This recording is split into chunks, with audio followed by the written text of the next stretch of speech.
उनकी अपनी पार्टी है, जी। Republican party of India, Ambedkar, ठीक है। उनकी पार्टी का एक भी एमएलए नहीं है पूरे भारत में। उसके बाद वो राज्यसभा के लिए चुने जाते हैं, तो उनको राज्यसभा के लिए कौन चुनता है? दूसरा, उनका एक भी एमपी नहीं है पार्लियामेंट में, फिर भी पिछले 15-20 वर्षों से निरंतर वो मंत्री बन रहे हैं। जी। तो क्यों मंत्री बन रहे हैं, कैसे मंत्री बन रहे हैं? तो कृपा पे बनने वाले लोग, दया पे मंत्री और राज्यसभा में पहुंचने वाले लोग ना तो अंबेडकर का आंदोलन चला सकते हैं, ना बुद्ध की हिमायत कर सकते हैं। अभी उसका वड़नगर है, प्राचीन काल में वो बुद्ध नगर था। मैं खुद वहां गया हूं, मैंने खुद जाकर वहां देखा है। उस बड़नगर में 2000 भिक्षुओं के आवास निकले हैं। 2000। एक बहुत बड़ा वहाँ तालाब है जहाँ पर वो भिक्षु स्नान करते थे, और उस बड़नगर पहुँचने के लिए 4 रास्ते जाते हैं। चारों रास्तों पर सांची के द्वार बने हैं। वहाँ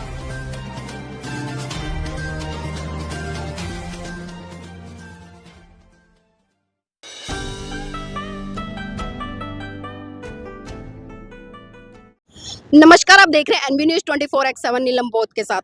साथियों, लगातार पिछले 40 दिन से महाबोधि महाबिहार मुक्ति आंदोलन गति पकड़े हुआ है। यहाँ पर तमाम नेता, तमाम सामाजिक कार्यकर्ता, तमाम धार्मिक कार्यकर्ता आ रहे हैं, अपनी अपनी उपस्थिति दर्ज करा रहे हैं और लगातार इस आंदोलन को अपना समर्थन देने का काम कर रहे हैं। इसी कड़ी में आज मेरे बीच में राष्ट्रीय बौद्ध महासभा के राष्ट्रीय अध्यक्ष संस्थापक आदरणीय भारती जी पहुंचे। उनसे भी जुड़ने का प्रयास करूंगी और जानने का प्रयास करूंगी कि इस आंदोलन को किस तरह से देखते हैं। क्या लगता है कि जो बीटी एक्ट है वो समाप्त होगा या फिर लगातार ये आंदोलन चलता रहेगा? सर, आपका स्वागत है एनबी न्यूज में। धन्यवाद। 1949 बीटी एक्ट निरस्त होगा और सरकारों को निरस्त करना ही पड़ेगा। कुछ साथी, पुराने साथी ऐसा प्रश्न करते कि साहब इस किस्म के आंदोलन पहले भी हुए थे जी। लेकिन ये बीटी एक्ट तो निरस्त नहीं हुआ था।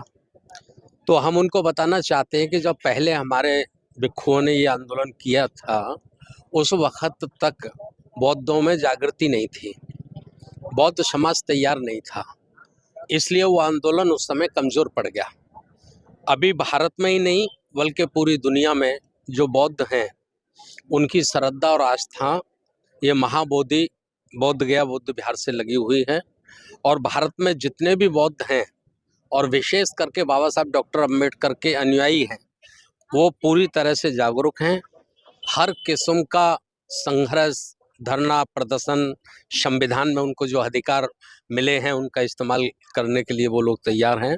मैं आपके चैनल के माध्यम से इस देश के प्रधानमंत्री श्री नरेंद्र मोदी जी को, इस प्रदेश के मुख्यमंत्री श्री नीतीश कुमार जी से अनुरोध करना चाहता हूं कि जैसे सारे धर्म के लोगों को स्वतंत्रता है, जो हमें संविधान में अधिकार मिला है, मस्जिद की देखभाल मुस्लिम करते हैं, गिरजाघर की देखभाल ईसाई करते हैं, गुरुद्वारों की देखभाल सिख लोग करते हैं, मंदिरों की देखभाल हिंदू करते हैं, तो ये अधिकार बौद्धों को भी मिलना चाहिए।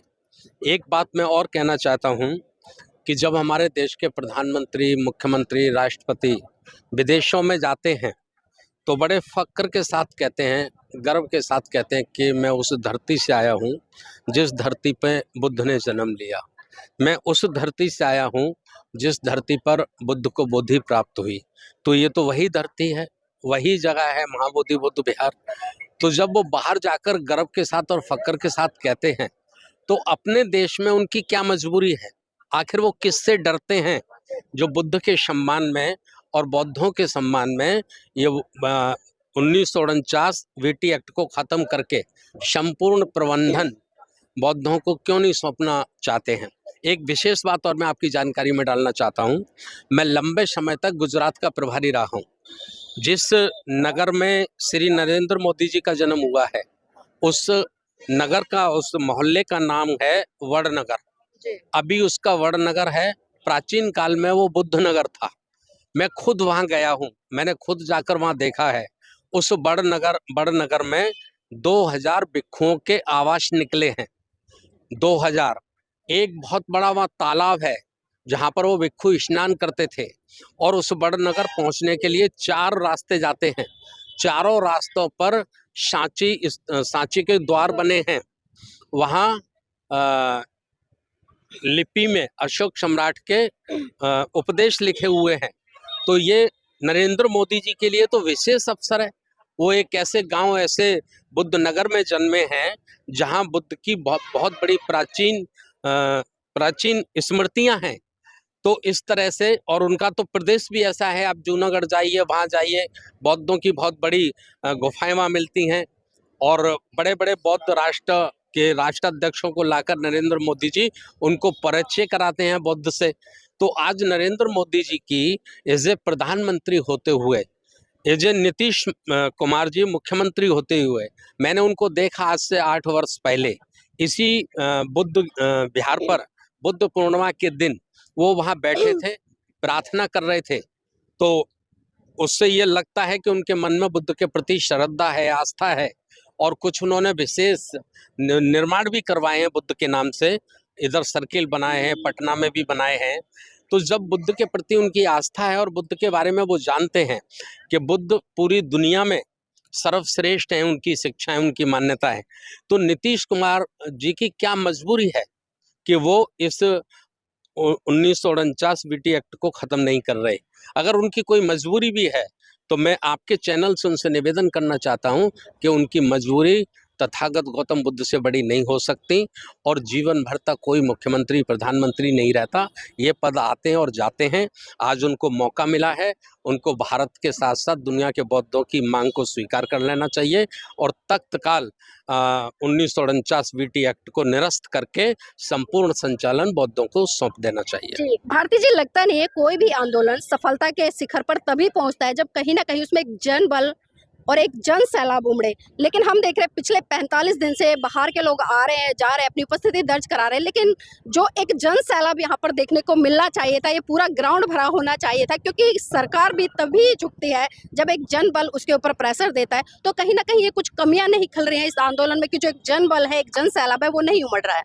नहीं, मेरा मानना ऐसा है कि जो बौद्ध के अनुयायी हैं वो आ रहे हैं, कोई 4 दिन बैठ रहा है, कोई 10 दिन बैठ रहा है, कोई 20 दिन बैठ रहा है। बहुत सारे साथी ऐसे भी हैं जो पिछले 46 दिनों से भी यहाँ हैं और ऐसा वो सोचते हैं कि बहुत जल्दी सरकार हमारी बात मान लेगी, तो हमें बहुत ज़्यादा जनबल इस्तेमाल नहीं करना चाहिए, क्योंकि कुछ उम्मीदें हैं।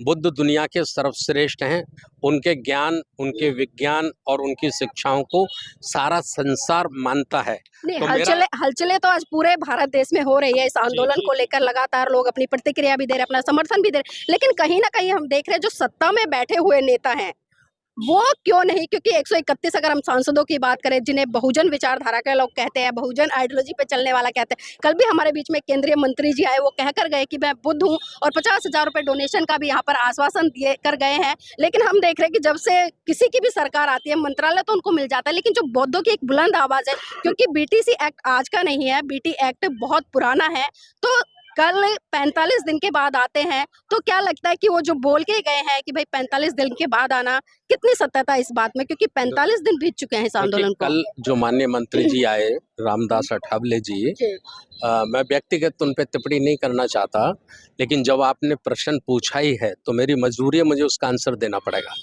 उनकी अपनी पार्टी है, Republican party of India, Ambedkar, ठीक है। उनकी पार्टी का एक भी एमएलए नहीं है पूरे भारत में। उसके बाद वो राज्यसभा के लिए चुने जाते हैं, तो उनको राज्यसभा के लिए कौन चुनता है? दूसरा, उनका एक भी एमपी नहीं है पार्लियामेंट में, फिर भी पिछले 15-20 वर्षों से निरंतर वो मंत्री बन रहे हैं। तो क्यों मंत्री बन रहे हैं, कैसे मंत्री बन रहे हैं? तो कृपा पे बनने वाले लोग, दया पे मंत्री और राज्यसभा में पहुंचने वाले लोग ना तो अंबेडकर का आंदोलन चला सकते हैं, ना बुद्ध की हिमायत कर सकते हैं। जहां तक आपने बोला कि 131 सांसद तो शेड्यूल कास्ट के हैं और शेड्यूल ट्राइब के हैं, तो उसमें हमारे बीच में एक बड़ी गलतफहमी है। हम ऐसा मानते हैं कि ये हमारी समाज के हैं। हमारी समाज के हो भी सकते हैं, लेकिन वो प्रतिनिधि हमारे समाज के नहीं हैं। वो प्रतिनिधि जिस पार्टी से जीत कर गए हैं, जिस पार्टी ने उनको टिकट दिया है, पैसा दिया है, वोट दिया है, उस पार्टी के प्रतिनिधि हैं वो। और वो पार्टियां बुद्ध के विचारधारा में आस्था नहीं रखती, वो पार्टियां किसी दूसरी विचारधारा में आस्था रखती हैं। तो वो उनके बंधुआ मजदूर हुए, बंधुआ मजदूर हुए क्योंकि उनको टिकट चाहिए, उनको पैसा चाहिए, उनका वोट चाहिए। तो जैसा मालिक कहेगा मजदूर वैसा ही काम करेगा।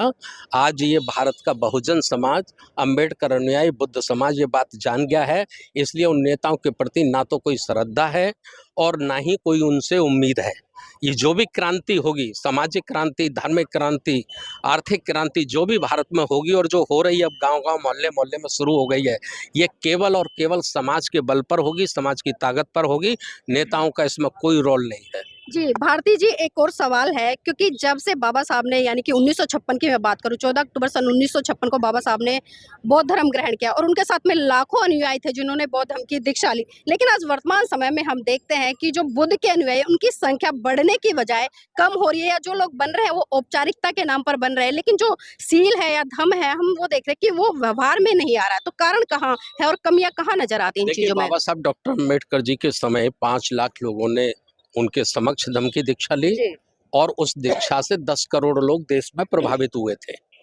लेकिन वो धम्म बढ़ा क्यों नहीं, उनके अनुयायी बढ़े क्यों नहीं, उसका मूल कारण था कि हमारे पास भिक्षु संघ नहीं था, सुसज्जित भिक्षु संघ नहीं था हमारे पास। जी। हमारे पास धम्म आचार्य नहीं थे, हमारे पास धम्म के ट्रेनर नहीं थे। इसलिए जो बुद्ध की दीक्षा जिन्होंने ली वो लगभग पिछले 5 वर्ष 15 वर्षों में वापस वहीं चले गए। या तो कुछ लोग ऊपर चले गए और या कुछ लोग वापस चले गए। लेकिन दोबारा से महामानव मान्यवर काशीराम साहब ने जो सामाजिक क्रांति, आर्थिक क्रांति और सामाजिक परिवर्तन का आंदोलन चलाया, बाबा साहब डॉक्टर अंबेडकर के मिशन को एक एक घर तक जब उन्होंने पहुंचाने का काम किया, तो फिर दोबारा से एक नई ऊर्जा का संचार हुआ और आज हजारों की संख्या में धम्म आचार्य हैं, धम्म के प्रचारक हैं, धम्म के ट्रेनर हैं और बड़ी संख्या में बौद्धों की संख्या बढ़ रही है। आपने ये बात कही है तो मैं एक बात और आपको याद दिला दूं कि जो जनगणना होने वाली है, अगर उस जनगणना में भारत सरकार ये कह दे कि किसी को किसी भी धर्म के सर्टिफिकेट की जरूरत नहीं है, केवल वो धर्म के कॉलम में बौद्ध लिख दें, तो मैं आज गारंटी से कह रहा हूं कि जो नई जनगणना होगी उसमें लगभग 25 करोड़ से ज्यादा लोग बौद्ध लिखेंगे। भारत में उनकी बौद्ध संख्या आएगी। लिखा पढ़ी में कम है, व्यवहार में और संस्कारों में आज लगभग भारत में 30-40% लोग बुद्ध धम्म संस्कारों से अपना परिवार चला रहे हैं और अपने संस्कार कर रहे हैं। जी, भारती जी जाते जाते एक आखिरी सवाल आपसे लेना चाहूंगी इसी आंदोलन को लेकर, क्योंकि 46वां दिन आज लगभग पूरा होने वाला है। तो देश के जितने भी बौद्ध हैं, जो बौद्ध भिक्षु हैं, जो अभी तक इस आंदोलन में अपनी सक्रिय भूमिका नहीं निभा रहे, यहाँ तक नहीं पहुंच पा रहे, उनके लिए क्या संदेश है? देखिए, मेरा तो आप चैनल के माध्यम से सभी भिक्षुओं से, वो हमारे धर्म गुरु हैं, हम चीवर का बहुत सम्मान करते हैं और जब भी हम चीवर देखते हैं तो हमें बुद्ध नजर आते हैं। मैं उनसे निवेदन करना चाहता हूं कि उनकी भी जो मजबूरी हो, जो भी मनमुटाव हो, जो भी किसी से उनका द्वेष घृणा भावना हो, उसका त्याग करें। ये पवित्र आंदोलन है, इसमें आएं और बैठें और हम उपासक लोगों ने लाखों लोग तैयार कर लिए हैं। हम उनके भोजन का, रहने का, खाने का सबका प्रबंध करेंगे, उन्हें कोई कमी नहीं होने देंगे। जी, बहुत-बहुत साधुवाद भारती जी हमारे साथ जुड़ने के लिए। तो देखिए यहाँ पर जिस तरह से आंदोलन चल रहा है, लगातार जितने भी लोग आ रहे हैं, मैं एक ही बात करूँ कि हर व्यक्ति अपना समर्थन इस आंदोलन को दे रहा है, लेकिन सवाल फिर वही खड़ा होता है कि अगर महाबोधि महाविहार अगर बौद्धों के कब्जे में आ जाता है, तो आखिर वो कौन से बौद्ध होंगे जिनके कब्जे में जाएगा? क्योंकि आज हम देख रहे हैं कि बहुत सारे समाज में नकली बौद्ध भिक्षु घूम रहे हैं, जो कि आरएसएस की तरफ से तैयार किए गए हैं, और जो वहाँ पर कमेटी में भी 4 बौद्ध भिक्षु बैठे हैं। आप समझ सकते हैं अगर वो सच्चे बौद्ध होते तो इस आंदोलन में होते, लेकिन एक भी दिन उनकी उपस्थिति इस आंदोलन में नजर नहीं आई है। तो साथियों, मैं चाहूंगी आप इस वीडियो को लाइक करें, शेयर करें और कमेंट कर अपनी प्रतिक्रिया जरूर दें कि जो ये आंदोलन चल रहा है आप इसको किस तरह से देखते हैं और क्या सोचते हैं।